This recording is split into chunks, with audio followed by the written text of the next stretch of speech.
Хорошо. We finished 15. And so the next point is timely events and history of the period. Мы закончили раздел «Тема Евангелия», и следующий, 5-й пункт, это время событий и история периода. And it's the same as Matthew, so just say see Matthew notes. И там напишите «СМ» послание Матфея, Евангелие от Матфея. Okay. Смотри Евангелие от Матфея, потому что там все то же самое. The sixth point is when and where was it written? 6-й пункт, где и когда было написано. Unlike most of the epistles, it's hard to determine those things for the Gospels. В отличие от большинства посланий, трудно узнать дату и время и дату и место написания для Евангелий. So I'll say maybe Rome. Maybe it was written in Rome. Я бы сказал так, возможно, оно написано в Риме. And between 50 and 60. Между 50-м и 60-м годами. But question mark. Но все равно под вопросом. I'll give you what a lot of people use to try to date the book. И я поделюсь с вами соображениями, по которым многие люди пытаются датировать книгу. And we'll start by trying to date Acts. И мы попытаемся, начнем с того, что попробуем датировать книгу Деяний. So go to the very last, the end of Acts. Пожалуйста, давайте откроем самый конец книги Деяний. And read the last verse, verse 30. И прочитаем 30 стих книги Деяний. Чья очередь? І цілих 2 роки Павло пробув у найнятім домі своїм і приймав усіх, хто приходив до нього. So Paul got out of jail in 62 AD. Павел освободился из тюрьмы в 62 году нашей эры. And Luke doesn't mention that. И Лука это не упоминает.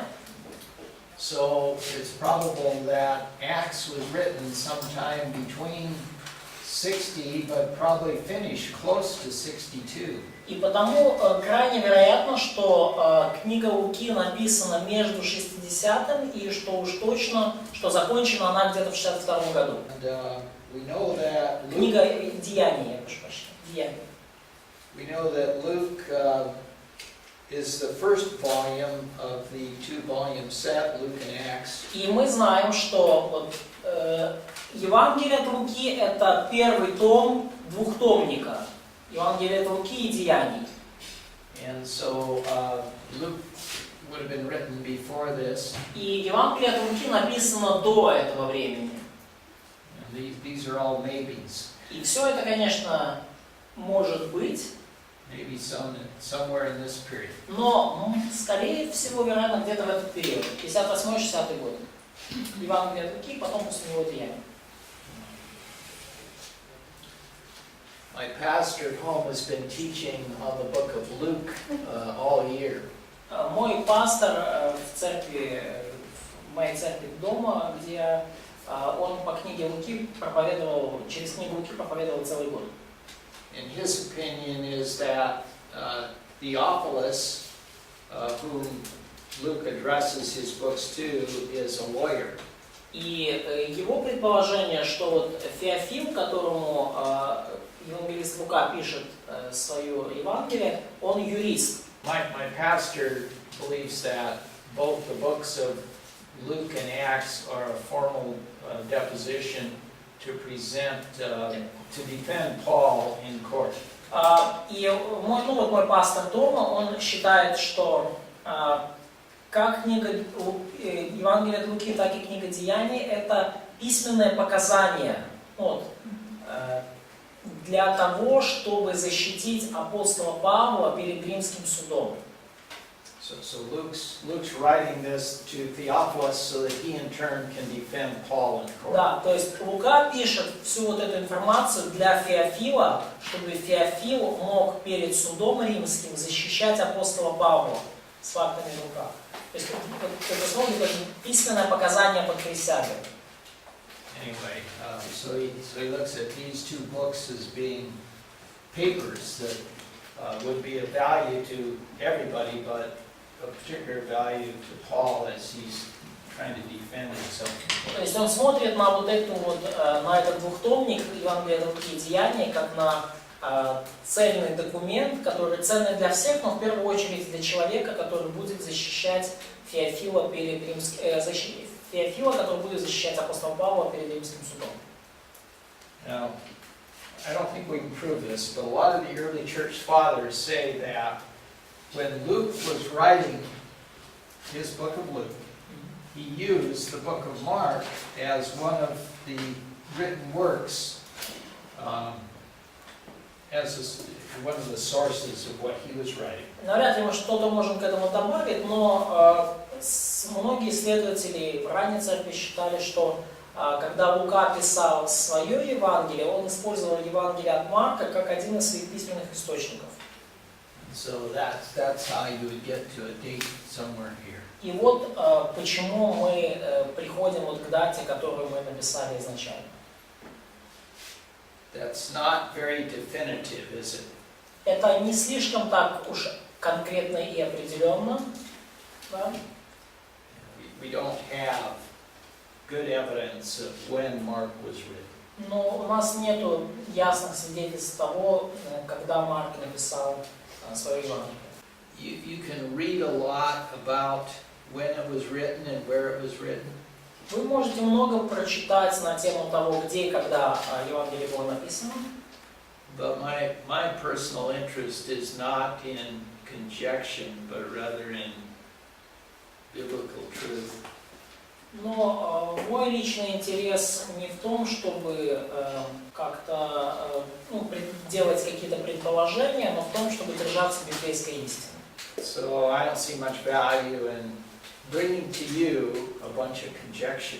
И я не вижу особой ценности в том, чтобы вываливать на вас кучу разных гипотез, предположений и идей. That's all I'm going to say about it. И поэтому это все, что я скажу вам на эту тему. По времени и дате написано. But do you have any questions or thoughts? Но есть ли у вас какие-то мысли, вопросы, замечания, предложения? Oh, there's something else I should mention, and that is that most of the early church fathers said that Mark got a lot of his information from the experiences of Peter, so he talked to Peter. И я уже об этом упоминал, но и это то, с чем согласны все отцы ранней церкви. Марк взял большую часть своего материала от Петра. То есть он много общался с Петром, и практически записал его слово. So I think that's pretty certain. И я думаю, что это очень достоверное предположение. All right. So that brings us to the outline of the book. Итак, мы подходим к 7-му пункту, план книги. Начнем с 4. Початок служіння, перша 4 глава. First 4 chapters is the beginning of the ministry, Jesus' ministry. Початок служіння в Галілеї. The beginning of ministry in Galilee. Okay. 6-10. Ісус являє свою силу. From 6 to 10, Jesus showed his power. 11-13 в Єрусалимі. 11-13, ministry in Jerusalem. 14-16 смерть і воскресіння. And 14-16 is the death and resurrection. 14 to 6. Death and resurrection. And in the beginning it's 1-4.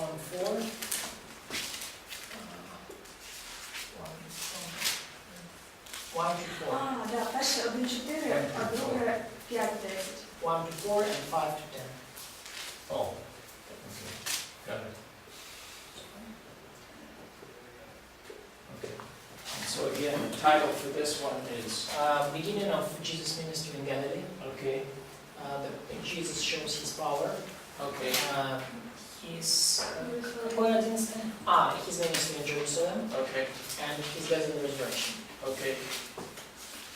So, who's the first five? Кто первый на 5? Оксана. Перше початок Ісусового служіння, дії перед народом. Так, это первые что? Первая глава или? Первые какие главы включают? З першої по третю. Chapter 1st till 3. Okay. The beginning of ministry and his acts before people. His acts in the public. Yeah. З 4 по 8 навчання та чудеса. From 4 to 8, his teaching and his miracles.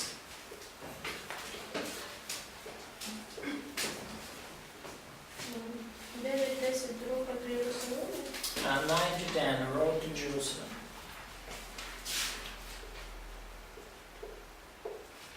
І перші дії.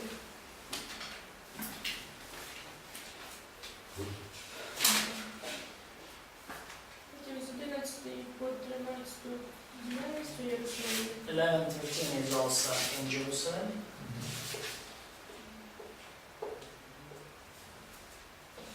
І з 14 по 16 зрада, смерть, воскресіння.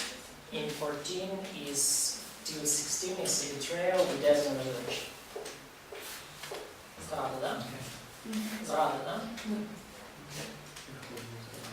Who else had 5? Yeah. Да. У меня первые 13 стихов первой главы. Это подготовка Иисуса к служению. I have first 13 verses in the first 1:13. This is preparation to ministry. 1, first chapter, 1, verse 1 to 13. Потом с 1-14 стиха по 30 стих 8. 1:14, 8:30. 1:14 till 8:30. Служение Иисуса в Галилее и за ее пределами. Ministry of Jesus in Galilee and in other areas. 8:31, 10:52. 8:30 and 8:31 and 10:52. Иисус говорит о своей смерти Jesus speaks about his и death. наибольшее царствие – раб на земле. 10:52. And about his servant nature, that the greatest king is the greatest servant. Okay. Четвертое с 11 главы по 14:42. From from chapter 11 to 14:42. Да. 14:42.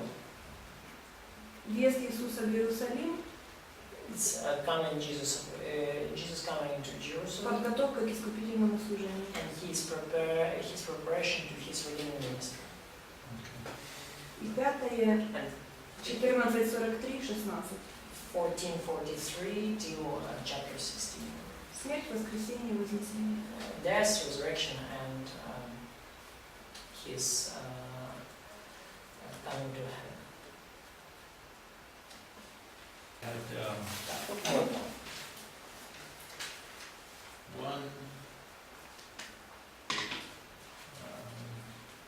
1 through 1:11. С 1 по 11 стих 1 главы, Preparation for ministry. подготовка к служению. And then through chapter 10, И до 10 главы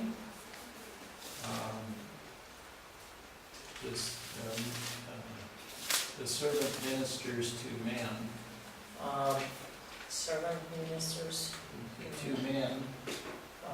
He's ministering to men. Да, слуга служит людям. 11 through 14 Из 11 по 14 prepares preparations for crucifixion. подготовка к распятию. 15 15 trials through burial. Его страдания вплоть до погребения. And 16, resurrection. И 16 это его воскресение. So it's interesting how much different we can come up with. И интересно, насколько разными могут быть наши, ну, насколько может отличаться наш взгляд на Евангелие, наш план. Okay. Давай, вперед, Маша. Первая глава «Начало служения Христа». Chapter 1, the beginning of Jesus' ministry. С 2 по 10 чудеса, которые делал Христос. Chapter from 2 to 10, the miracles Jesus did. 11 въезд в Иерусалим. Chapter 11, coming into Jerusalem. 12 разговор с представителями политических партий. Chapter 12, the debates with the political and religious parties. 13 предсказание окончания века. Chapter 13, the prophecy about the end of the age. 14 по 16 последние события в жизни Христа. 14-16, it's the last events in Jesus' life. Okay. That's pretty straightforward. Ну, да, достаточно так прямо. Okay, now, Так, теперь 11. Первый пункт – подготовка и начало служения Иисуса. Это 1-3 глава. Chapter 1 through 3. 1 to 3. The preparation to ministry. 1 to 3. Потом 4 глава. Chapter, first chapter to chapter 3. Потом 4 глава. Иисус проповедует притчи. In the chapter 4, the parables of Jesus.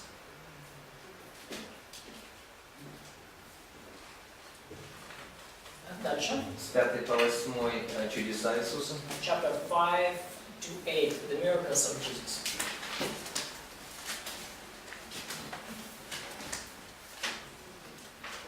Дальше. 9 глава преображения Chapter 9, transfiguration. и важнейшие царствия. And the most important thing, kingdom.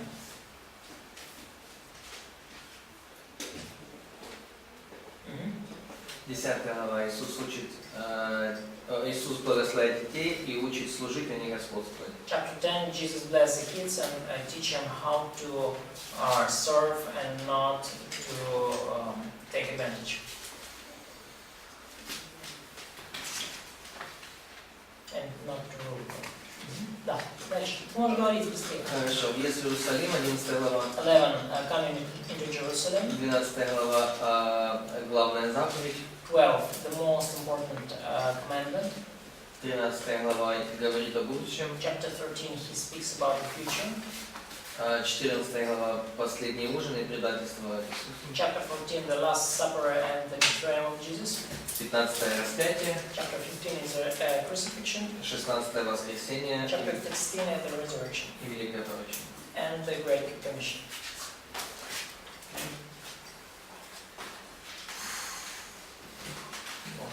well, Но у меня уже получилось 4. Я Uh, их объединила. I already have 4, Katya says, and she conjuncted them. She collapsed. collapsed them together. Okay. Можно говорить 4? Да, Мгм. 4, 4. 1-3. Начало No, служения. no, 4, yeah. 1, 2, 3, the beginning of ministry. Подготовка к служению. Начало, Preparation to подготовка. ministry. 4-10. Непосредственно служение. Ministry of Jesus. Это чудеса, притчи, The наставления. miracles, parables, teaching. И 11-15. События в Иерусалиме при 11 последнем въезде. to 15, the events in Jerusalem during his last time here. И последнее явление ученикам. And the last is 16, is when he showed up to disciples. Итак, 14. Ну да, ну тоже видно, можно все больше сгруппировать. But of course, Но я, ну как я уже сделал, ну то есть больше такой обширный. Значит, первое, 11 первые 11 стихов. first 11 verses. Приготовление к служению. Preparation to ministry. С 12 по 20 стих. Chapter 1, verses 12 to 20. Начало служения в Галилее. Beginning of ministry in Galilee. Потом 1:21 по вторую главу 12 стих. 1:21 to 2:12. Исцеление прокаженного и расслабленного. The healing of man with leprosy and the man who cannot move. Потом 2:13, 3:6. 2:13, 3:6. Разногласия с израильской религией, ну и с христианами. The debates and opposition of religious Jews. Дальше 3 глава 7 по 35 стих. Chapter 3 from 7 to 35. Следование за Иисусом. Following Jesus. Следовать за Иисусом. Дальше 4 глава с 1 по 34 стихи. Chapter Притчи. 4 from 1 to 34, the parables. Дальше 4, 35, 8, 38. 4, 35, 8, 38. Большие чудеса. Big miracles. Дальше 9 глава, Chapter 9, 13 стихов. Преображение. first 13 verses is a transfiguration account.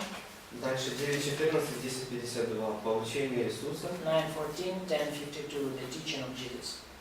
Дальше 11 глава, 13:32. Chapter 11 to 13:32. Въезд в Иерусалим, последний этап служения. Coming to Jerusalem and the last ministry here. 14 глава по 52 стих. 14 по 52. Да, ну, 14 с 1 по 52 стиха. 14, chapter 14. Вся? Не вся. По 52 стих. 52. Хорошо, что там? Вечеря. The last supper. Дальше 14 глава с 53 стиха и 15:21. Суд над Иисусом. 14:53, 15:21. 14:53 to 15:21. The Суд court, the trial of Jesus. 15:22, 47. 15:22, 47. Распятие, смерть и погребение Иисуса. Crucifixion, death, and burial of Jesus. И 16 глава воскресения и вознесения. And chapter 16 is resurrection and ascension. All right.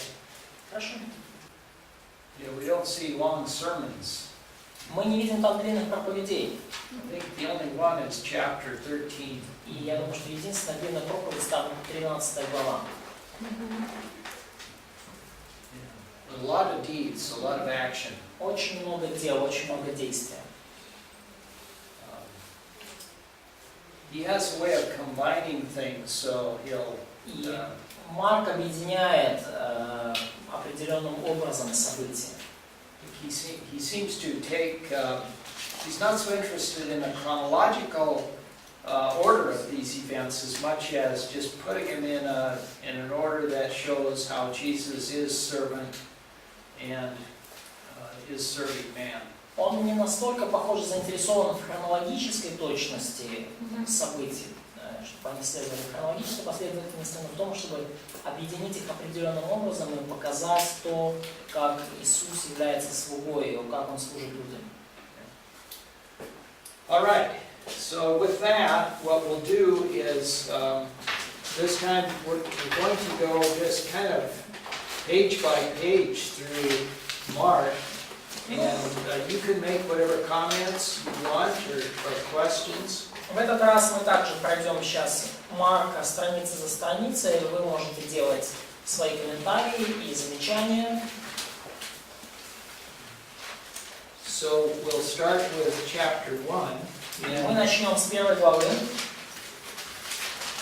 And just scan through that real fast and then make any comments you'd like to make or questions. Просканируйте глазами, настолько быстро, насколько можете, задайте, поделитесь своими комментариями или вопросами, если таковые имеются.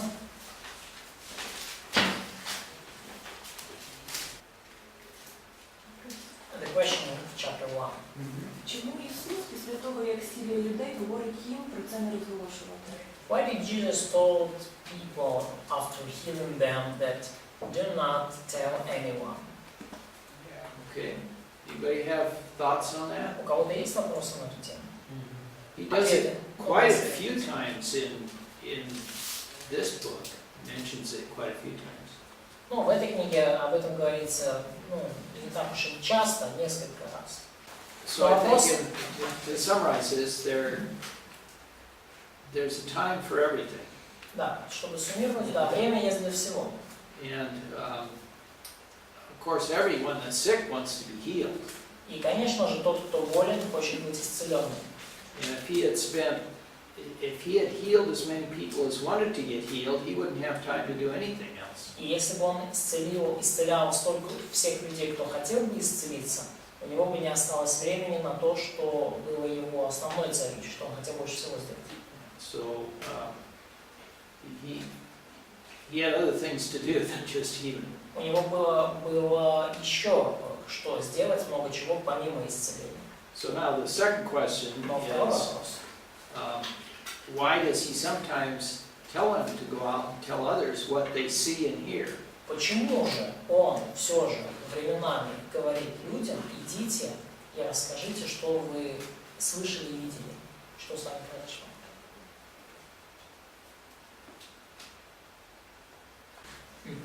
Можно задать? Да, что One question. как я вижу, главная цель Иисуса, это по Евангелию от Марка, была проповедовать. So I see in the Mark's Gospel that the main purpose of Jesus was to preach. То есть, да, несмотря на все чудеса, и тут, кстати, в первой главе, Nevertheless, с his 34 по miracles, 38 стихи, мне написано, что он исцелил многих, страдавших различными болезнями. and in chapter 1, in verses 34 to 38, Да. he healed a lot of people. И дальше в 37 стихе говорят, что все ищут тебя. And in verse 37, his disciples told him that everyone is looking for you. А он говорит им: пойдем в ближние селения города, чтобы мне и там проповедовать. Ибо я для того пришел. Answers them that let us go somewhere else to the towns nearby, in order that I may preach there also, for that what I come out for. Да, поэтому как Виталий говорил, что когда он язычников исцелял, те, которые, он им говорил, чтобы они свидетельствовали, чтобы они там, где не были, они говорили о Христе. So as Vitaly said, that in Gentile territories, when he did some miracles or healings, he told them to go and to share it. Да, а в Израиле почему просил, чтобы молчали, чтобы не воспринимали его как целителя, как. But in Israel, he didn't want them to recognized as healer. So he just did not want them to seek for him just as a healing man. Yeah, I think this verse 38, Mark 1:38 is very important. Да, я думаю, что вот этот стих Марка 1:38 очень важен.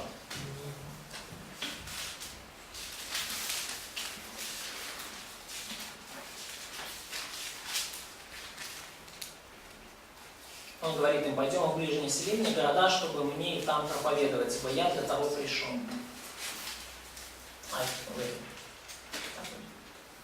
Я просто подчеркивал все слова, где написано проповедовал, учил, и очень много таких мест. Вот как тотчас я много проповедовал. I've marked the verses and phrases when he speaks about preaching or teaching, and there's a lot of it in the Mark's Gospel. And almost in every chapter there is such words. There are such words. Interesting. Интересно. Yet in almost every chapter there's a miracle. Да, и тем не менее, почти в каждой главе есть чудо. There is a miracle in chapters 1, 2, 3, 4, 5, 6, 9, 10, and 11. There's a chapter, there's a miracle in each one of those chapters. В главах с 1 по 11 в каждой главе минимум по одному чуду. So there's this, he's doing the miracles to show that he is God. Он делает чудеса, чтобы показать, что он Бог. But as God, he needs to give them a message. Но точно так же, будучи Богом, он должен дать им какое-то послание. And he can't do it because there's so many people coming to him to be healed. И он не может этого сделать часто, если огромное количество людей стекаются к нему за исцелением. Okay. 12,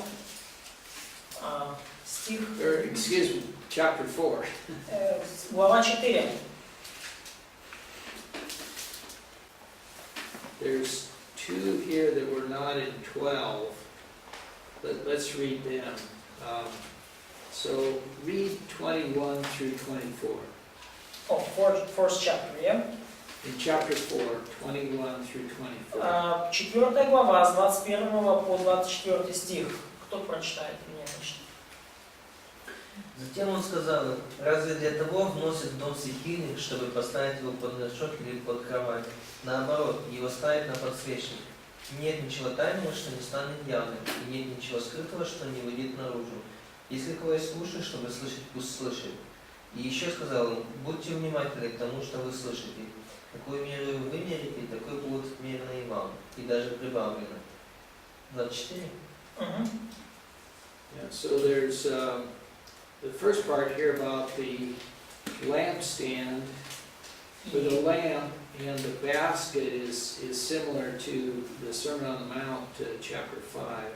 Ну вот здесь вот первая часть здесь о свече и подсвечнике, да, и первая часть похожа на то, что Иисус говорил в Нагорной проповеди. But then he has this 24. Но дальше идет 24 стих. Какой меру мерите, такой меру будет вам. If we don't use what he gives us, then we're not going to, he won't continue to give us. И если мы не будем использовать то, что он нам дает, он перестанет нам давать то, что нам. So if you're going to grow as a believer, you have to be receptive to truth. И потому, чтобы расти как верующему, вам нужно принимать истину, быть открытым к истине. And then read 26 through 29. That's different also. И прочитайте, пожалуйста, также с 26 по 29 стих 4 главы, 26-29 стих. И сказал: Царствие Божие подобно тому, как если человек бросит семя в землю, и спит, и встает ночью и днем, и как семя всходит и растет, не знает он, ибо земля сама собой производит сперва зелень, потом колос, потом полное зерно в колосе. Когда же созреет плод, немедленно посылает сев, потому что настала жатва. This is only in Mark. Это то, что встречается только в Евангелии от Марка. So what is he saying here? Что он здесь говорит? That the growth is kind of automatic, so it's by itself. The kingdom grows by itself. Okay. И от человека не зависит это? От человека это не зависит. It's not dependent on human efforts. Yeah. We may not even understand how it grows. И мы, может быть, можем даже не понимать, как растет царство. So he's talking about the kingdom here and not about the church. То есть он говорит здесь о царстве, а не о церкви. But there's a parallel in the church that there's this growth going on all over the world that we don't understand and can't see. Но есть также параллели с церковью, и идет рост церкви по всему миру, который мы не можем ни понять и часто не можем даже увидеть. So that I always think about the West taking the gospel to China. To China. И я вот думал недавно о том, что западные миссионеры принесли Евангелие в Китай. And then during the Second World War, all the Westerners were either killed or run out of China. И во время Второй мировой войны все люди с Запада были либо убиты, либо сбежали, покинули Китай. And what happened to the church after that? Что случилось в церкви после этого? Пробуждение. Revival. Yeah, it grew faster than it ever did before. Она начала расти быстрее, чем когда-либо до этого. So, how do you understand that? Как понять? It's just God Это Бог at сделал. work. Yeah. Okay. Let's see. So it's interesting, for example, in chapter 4, all of these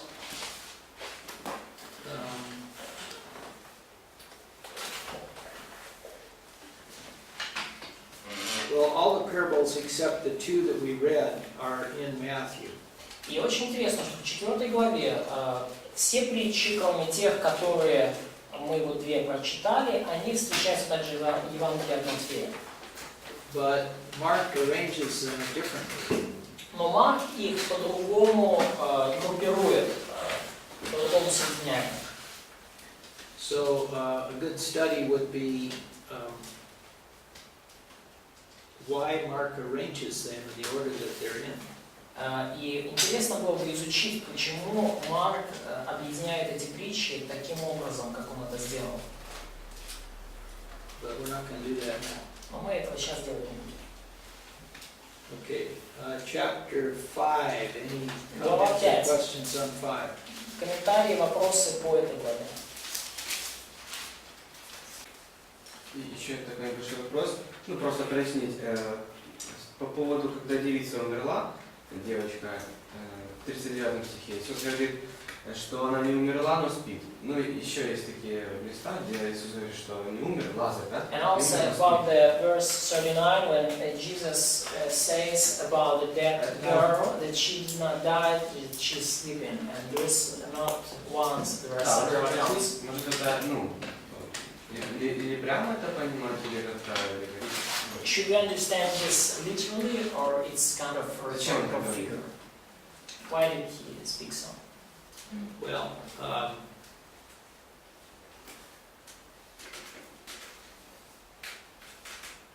we know that it is given to men once to die. Мы знаем, что человеку надлежит однажды умереть, а потом суд. So, in the case of Lazarus, В случае с Лазарем, he did die. Лазарь буквально умер. I don't know what had happened to his soul and spirit in the meantime, but they were separated from the body because the body was, I think, was probably in the process of decaying. It's Lazarus' account, yeah? Huh? You speak now about the Lazarus. Yeah. I think Lazarus, in the case of Lazarus, I think that he was dead. Но в случае с Лазарем, Лазарь был мертв. But I would take this literally here that she had all the evidences of being dead, but she wasn't, her body was not separated from her spirit. Но я бы сказал по поводу этой девочки так, что она как бы выглядела как мертвая и не подавала признаков жизни, но душа еще не отделилась от тела, как было в случае с Лазарем. We know that Jesus can raise somebody from the dead. Но мы знаем, что Иисус может воскресить кого угодно из мертвых. But he said she's not dead. Но он сказал, что она не умерла. So I just take it she's not dead. Ну, я понимаю это как, то, что она не умерла. Почему Иисус говорил, что Лазарь уснул, когда он буквально умер? So why did Jesus tell that Lazarus slept while he literally died? Because I think that's an exception. Потому что это исключение. Jesus doesn't say that he's sleeping, does he? Jesus did not say. About Lazarus? Jesus said that he's sleeping, but then he said directly that he died. He died, yeah. Ну, то есть Иисус сказал, что он умер, заснул, а потом уже, так сказать, когда они не догнали, он сказал прямо, что он умер. Поэтому Лазарь умер буквально, в буквальном смысле.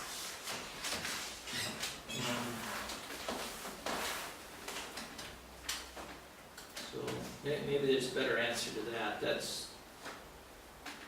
It's the best I can do right now. Ну, это лучший ответ, который я могу дать прямо сейчас.